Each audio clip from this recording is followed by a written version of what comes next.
కొంచెం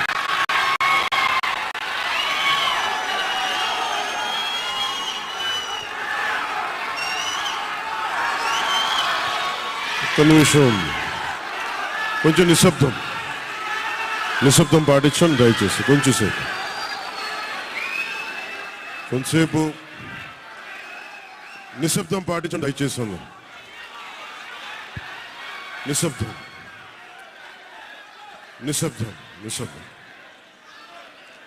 నిశ్శబ్దం దయచేసి. అందరికీ వాల్యూమ్ పెంచండి.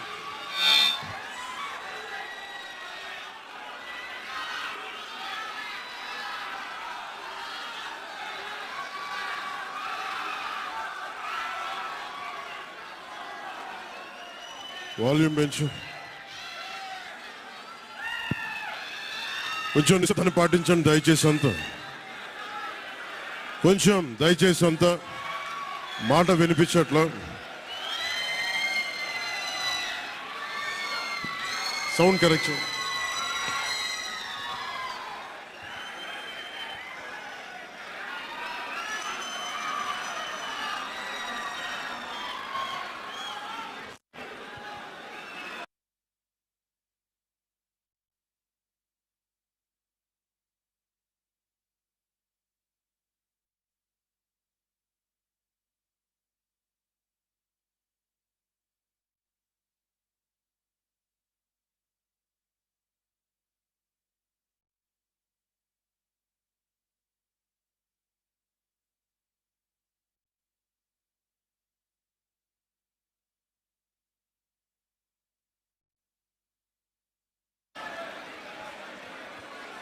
దయచేసి అందరూ నిశ్శబ్దంగా ఉంటూ ఈ స్పీకర్స్కి అడ్డం తొలిగితే అధ్యక్షుల వారి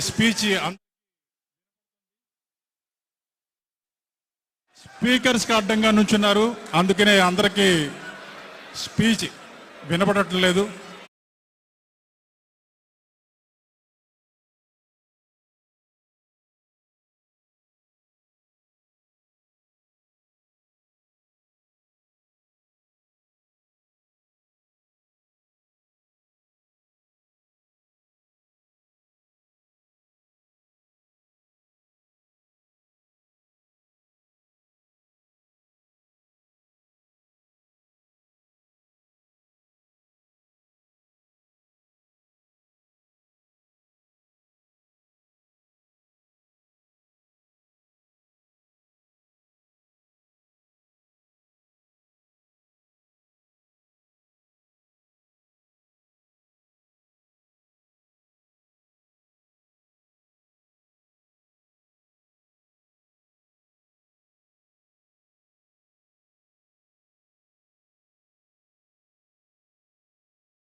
అందరికీ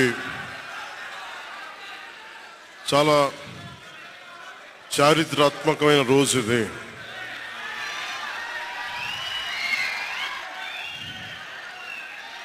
చాలా కొంచెం నిశ్శబ్దం పాటించండి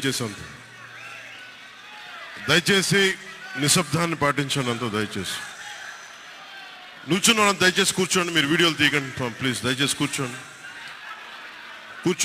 ఏదో ఒకటి చేయండి, మీరు కూర్చోవాలి, ఏదో ఒకటి చేయండి. చాలా ఆంధ్రప్రదేశ్ 5 కోట్ల మంది ప్రజలు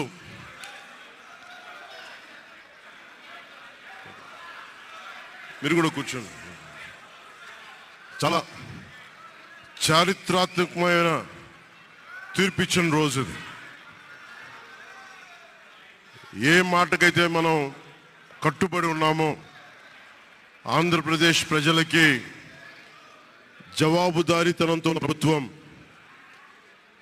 స్థాపిస్తాం, ఏ మాట మీద మనం చెప్పామో కూటమి ప్రభుత్వం ఆ మాటను నిలబెట్టుకుంటుంది. ఈరోజు మీ అందరికీ జనసేన పార్టీ ఆఫీస్ కేంద్ర కార్యాలయం నుంచి, ఈ వేదిక నుంచి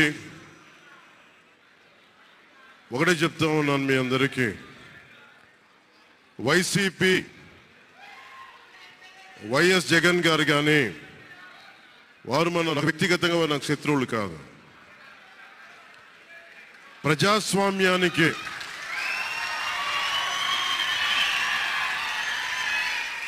ఇది ఓడిపోయారు కదా అని చెప్పి జనసేన నాయకులుగా గుర్తుపెట్టుకోవాల్సింది. ఇది కక్ష సాధింపు సమయాలు కాదు, 5 కోట్ల మంది ప్రజల కోసం పనిచేసే సమయం ఇది. 5 కోట్ల మంది పైచిలకు ఆంధ్రప్రదేశ్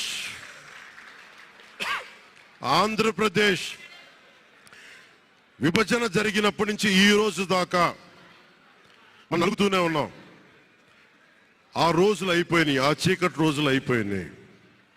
ప్రతి ఒక్కరం బాధ్యతతోటి భవిష్యత్తు తరాల కోసం బాధ్యతని భుజాల మీద వేసుకొని చాలా బాధ్యతాయుతంగా జవాబుదారీతనంతో కూడిన రాజకీయ ప్రభుత్వం, రాజకీయ మనకి ఆలోచన విధానం ఉంటుంది.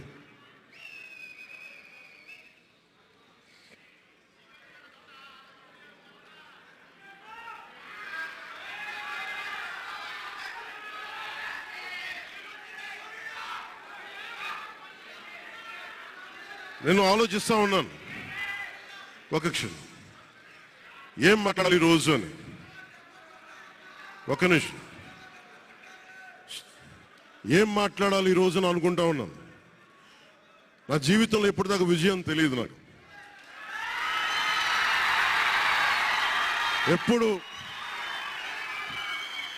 ఎప్పుడు ఒకే ఒకసారి సినిమాల్లో ఉన్నప్పుడు తొలి ప్రేమ అనే విజయం చూసాం.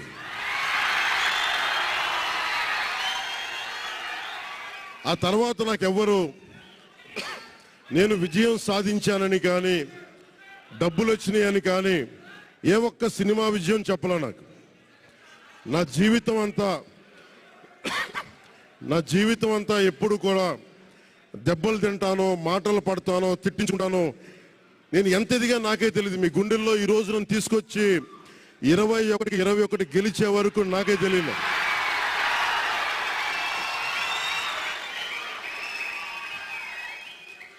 భారతదేశంలో 100కి 100% కొట్టామంటే జనసేన.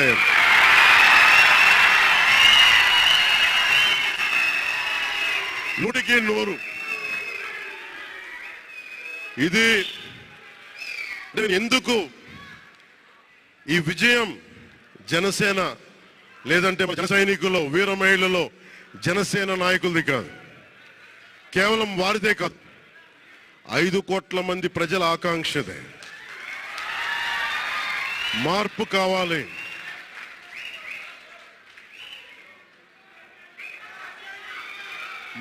కావాలి, పాలన మారాలి. ఇవన్నీ చాలా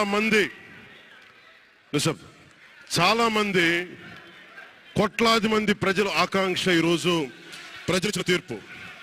బాబు మీరిద్దరు కూర్చోవాలమ్మా, దయచేసి. నువ్వు పక్కకు వచ్చామ్మా, నువ్వు పక్కకు వచ్చా, నువ్వు పక్కకు రా, నువ్వు కొంచెం ముందుకన్నా రా. మీరు కొంచెం ముందుకు రండి అమ్మా, మీ ఒక అడుగులు ముందుకు రండి. మీరు కూర్చొని ఇబ్బంది పడతాం, దయచేసి కూర్చో,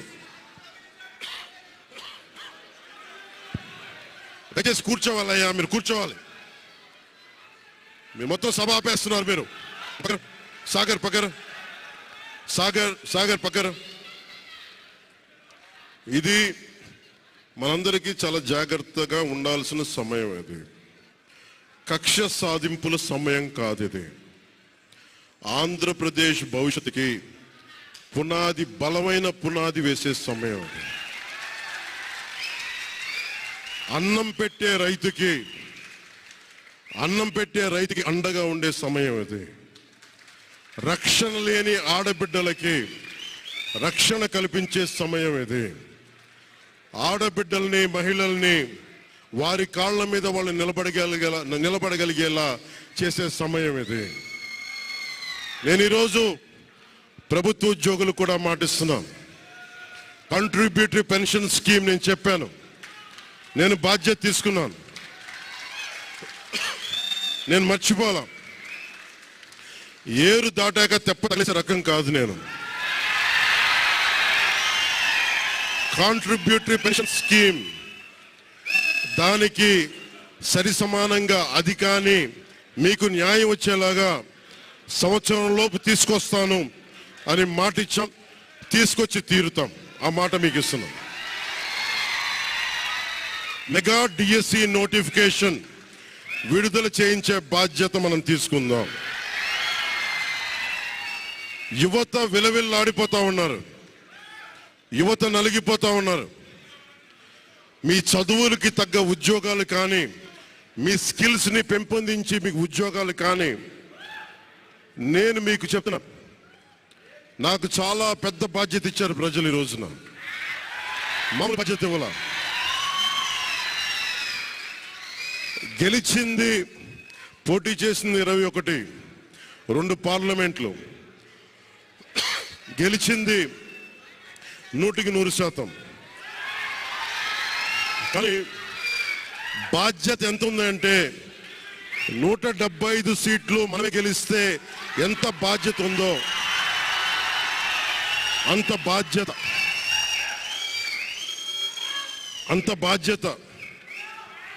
బాధ్యతతో మేము పనిచేస్తాం.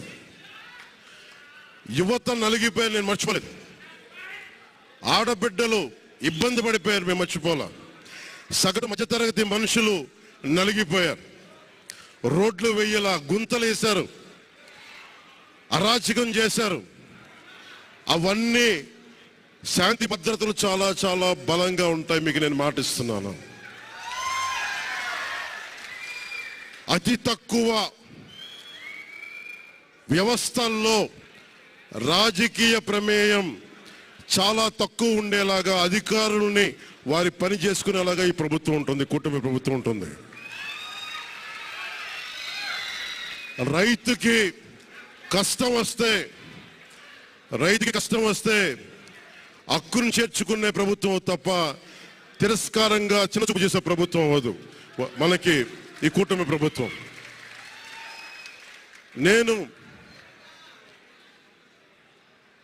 నాకు రాజకీయాలు డబ్బు అవసరం లేదు. నేను మీకు మళ్ళీ చెప్తున్నాను, మీకు నేను డబ్బుల కోసం, పేరు కోసం రాజకీయాల్లోకి రాలేదు. మీలా నలిగిపోతారు చూస్తారా ప్రతి ఒక్కళ్ళు. సగటు మనిషి మాకు ఎవడు ఉండేంటి, నా కులం లేదు, మతం లేదు, నా కష్టాన్ని ఎవరు చూడరేంటని ప్రతి ఊర్లో ఉండే ఒక సగటు మనిషి అనుకుంటాడు. ఆ మనిషి కష్టాలు నేను చూసిన వాడిని. ఆ మనిషికి భుజం కాయడానికి నేను వచ్చాను రాజకీయాల్లో.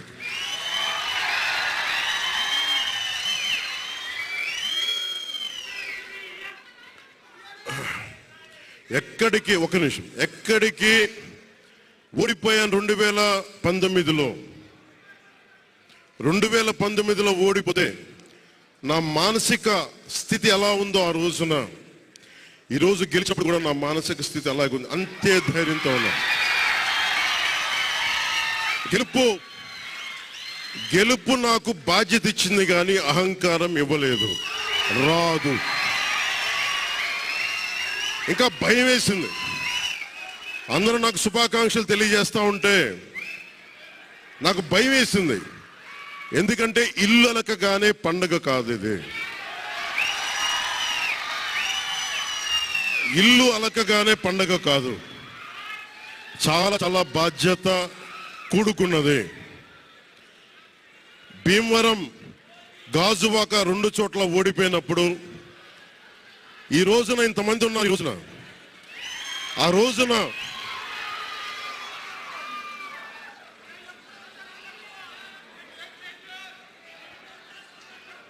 రోజున నా పక్కన నన్ను నమ్ముకున్న కొద్దిమంది తప్ప, కానీ నాకు ఒకటే అనిపించింది, నేను పరాజయం చూసి భయపడను, ఓటమి చూసి భయపడను. ఓటమి నాకు బలం ఇస్తుంది, ఓటమి నాకు ఉత్సాహం ఇస్తుంది అనుకున్నాను. దేనికంటే నేను ఒకటే నమ్మాను. చిన్నప్పుడు తిరుపతిలో యోగా నేర్చుకుంటున్నప్పుడు ఒకటే నమ్మాను, ధర్మో రక్షితి రక్షిత అని. నువ్వు ధర్మాన్ని నమ్మితే ధర్మం రక్షిస్తుంది అని. ఎప్పుడో ఒక 30 సంవత్సరాలు ఇంకా ముందే 18-19 ఏళ్ళప్పుడు చదివితే ఈ రోజున ధర్మం కోసం నిలబడ్డాం. ధర్మం కోసం నిలబడితే ధర్మం ఈరోజు మనంటే నిలబడింది. అందుకని మనస్ఫూర్తిగా ఏ శక్తి అయితే కనిపించని ఆ పరాశక్తి, కనిపించని ఆ దేవుళ్ళందరికీ కూడా దయచేసి అరవందం, కనిపించని దేవుళ్ళందరికీ కూడా ఈరోజు నేను కృతజ్ఞతలు తెలియజేసుకుంటా ఉన్నాను. మనస్ఫూర్తిగా మీ అందరికీ, పిఠాపురం ప్రజలందరికీ